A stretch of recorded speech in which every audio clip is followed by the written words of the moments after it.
बचपन में हम सभी एक चुंबक से खेले हैं। हम अक्सर मैग्नेट को लोहे की किसी चीज से चिपकाने की कोशिश किया करते थे।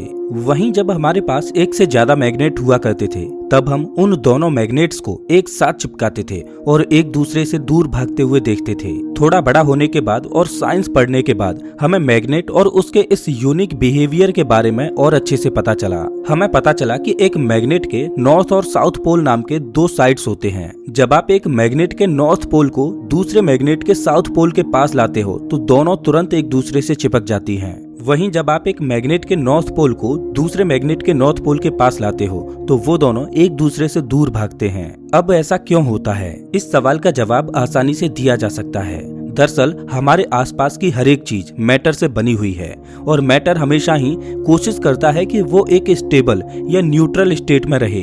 एक नेगेटिव चार्ज हमेशा ही अपने इलेक्ट्रॉन्स को किसी को देना चाहता है ताकि वो स्टेबल स्टेट में आ सके, इसीलिए वो एक पॉजिटिव चार्ज को अपनी तरफ अट्रैक्ट करता है। वहीं दूसरी तरफ एक पॉजिटिव चार्ज को इलेक्ट्रॉन्स की जरूरत होती है अपने स्टेबल स्टेट में आने के लिए, इसीलिए वो भी नेगेटिव चार्ज को अपनी ओर अट्रैक्ट करता है। बिल्कुल यही कॉन्सेप्ट मैग्नेट्स में भी यूज होता है। अगर हम एक मैग्नेट के नॉर्थ पोल को दूसरे मैग्नेट के नॉर्थ पोल के पास रखें तो एक अनस्टेबल एनवायरनमेंट बन जाता है जिसमें वो दोनों एग्जिस्ट नहीं कर सकते। इसको ऐसे समझ लीजिए कि जब बहुत ज्यादा गर्मी का मौसम आता है तब आप कौन से रूम में बैठना पसंद करते हो? एक गर्म रूम में जहाँ पर दिन भर सूर्य की रोशनी पड़ती है या उस रूम में जहाँ पर एसी लगा हुआ है? हमारे लिए एसी वाला रूम सबसे ज्यादा स्टेबल है, इसीलिए हम वहां जाना पसंद करते हैं। स्टेबिलिटी पाने के लिए एक नॉर्थ पोल साउथ पोल को अट्रैक्ट करता है और स्टेबिलिटी पाने के लिए ही एक नॉर्थ पोल दूसरे नॉर्थ पोल से दूर जाता है।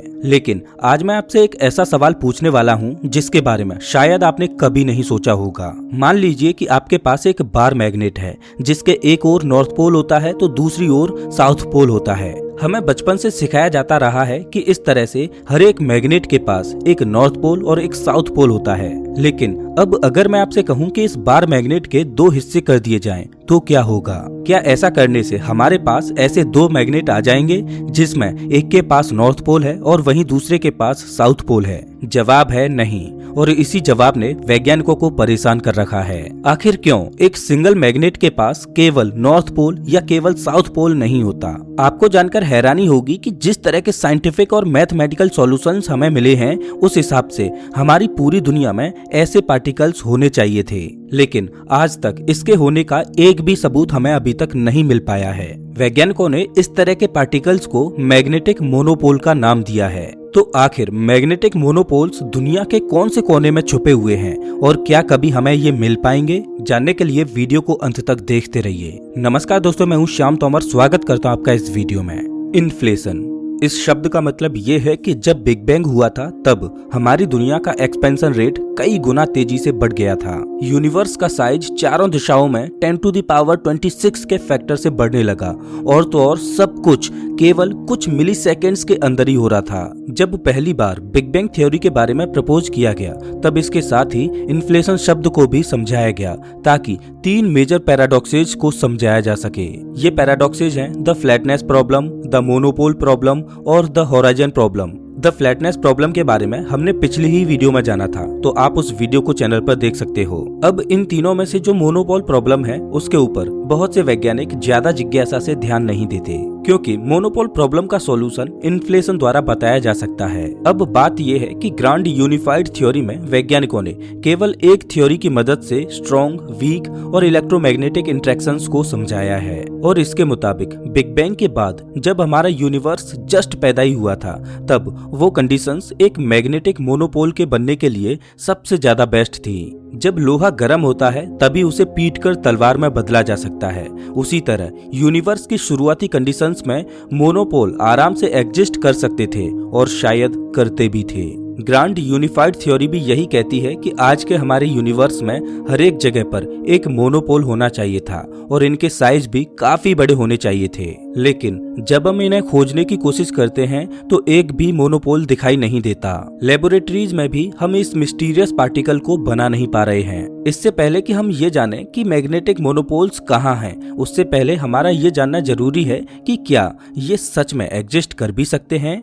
अगर हाँ, तो क्या इनकी तरह ही कोई और पार्टिकल्स भी एग्जिस्ट करता है। जैसा कि मैंने आपको बताया कि एक बार मैग्नेट के अंदर नॉर्थ और साउथ पोल होते हैं, और जब आप इस मैग्नेट को दो हिस्सों में डिवाइड कर देते हो तो ये दो नए मैग्नेट्स में बदल जाते हैं जिनके पास अपने नॉर्थ या साउथ पोल होते हैं। इन्हें डाइपोल्स भी कहा जाता है। इस तरह से नॉर्थ पोल और साउथ पोल को तोड़कर हम मैग्नेटिक मोनोपोल नहीं बना सकते। मैग्नेटिक मोनोपोल से मेरा मतलब है कि हम एक मैग्नेट को बीच से तोड़कर उसके साउथ पोल या नॉर्थ पोल को उससे अलग नहीं कर सकते। अब ये एक्सपेरिमेंट एक सवाल को जन्म देता है कि क्या हम मोनोपोल्स को बना भी सकते हैं या बस मजे के लिए वैज्ञानिकों ने इसका नाम दे दिया है।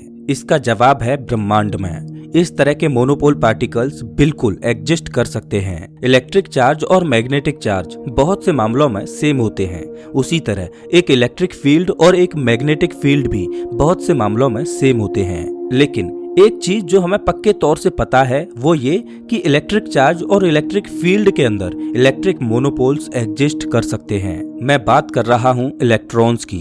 अगर आप एक इलेक्ट्रॉन के अराउंड फील्ड लाइंस बनाएंगे तो देखा जा सकता है कि वो लाइन इलेक्ट्रॉन के अंदर की तरफ जा रही होती हैं। वो इसलिए क्योंकि इलेक्ट्रॉन के पास केवल एक नेगेटिव चार्ज होता है। बिल्कुल इसी तरह ऐसे पार्टिकल्स भी हैं जिनके अंदर केवल पॉजिटिव चार्ज एग्जिस्ट करता है, जैसे कि प्रोटॉन्स। वहीं अगर आप एक मैग्नेट के फील्ड लाइंस को ऑब्जर्व करोगे तो उसके फील्ड लाइंस एक क्लोज्ड लूप में होते हैं। वहीं इलेक्ट्रॉन्स और प्रोटॉन्स के फील्ड लाइंस पूरी तरह से ओपन होते हैं। मैग्नेटिज्म और इलेक्ट्रिसिटी को एक ही सिक्के के दो हिस्से कहा जाता है, लेकिन तब भी हमें केवल इलेक्ट्रिसिटी से जुड़े हुए मोनोपोल्स ही अब तक मिले हैं। मैग्नेटिक मोनोपोल का कोई अता पता नहीं है। मैग्नेटिज्म और इलेक्ट्रिसिटी के मैथमेटिकल इक्वेशंस भी कई मामलों में सेम हैं। पॉल डायरेक नाम के साइंटिस्ट ने क्वांटम मैकेनिक्स की कॉम्प्लेक्स थ्योरीज सॉल्व करने के बाद कहा था कि मैग्नेटिक मोनोपोल्स बिल्कुल एग्जिस्ट करते हैं, फिर चाहे वो पूरे यूनिवर्स में सिर्फ एक ही तरह का पार्टिकल क्यों ना हो। तो आखिर क्यों हम इन मोनोपोल्स को ढूंढ नहीं पा रहे हैं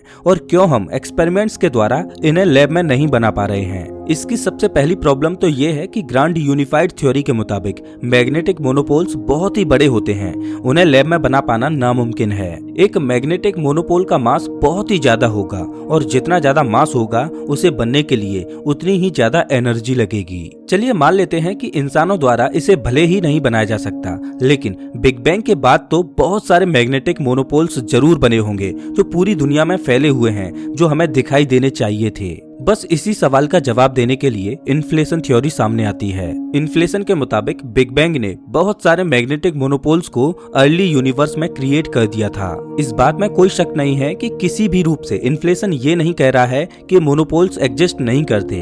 इन्फ्लेशन तो बस ये बताता है कि मोनोपोल्स आखिर गए कहाँ हैं। सीधी भाषा में बोलूं तो मैग्नेटिक मोनोपोल्स हमारे इस ऑब्जर्वेबल यूनिवर्स से बहुत ही ज्यादा दूर हैं। जब बिग बैंग हुआ तब मैग्नेटिक मोनोपोल्स बने होंगे, लेकिन फिर जब इन्फ्लेशन आया तो उसने इन पार्टिकल्स के बीच इतनी ज्यादा स्पेस क्रिएट कर दी कि ये दुनिया के अलग अलग कोने में जाकर बस गए। मैग्नेटिक मोनोपोल्स के बीच में जो छोटा सा स्पेस था वो इन्फ्लेशन की वजह से इतना ज्यादा बड़ा हो गया कि हम इन्हें कभी नहीं देख पाएंगे। वैज्ञानिक कहते हैं कि इस पूरे यूनिवर्स में हमें मुश्किल से शायद एक मैग्नेटिक मोनोपोल दिख सकता है, और वो भी दुनिया में कहीं भी हो सकता है। मोनोपोल्स जरूर एग्जिस्ट करते हैं, लेकिन वो हमसे इतनी ज्यादा दूर हैं कि हम उन्हें कभी नहीं देख पाएंगे। तो दोस्तों, इस वीडियो में बस इतना ही। वैसे आप हमारा ये वीडियो कौन से शहर से देख रहे हो हमें कमेंट करके जरूर बताएं। मिलता हूं मैं आपसे एक नई वीडियो में, तब तक के लिए नमस्कार।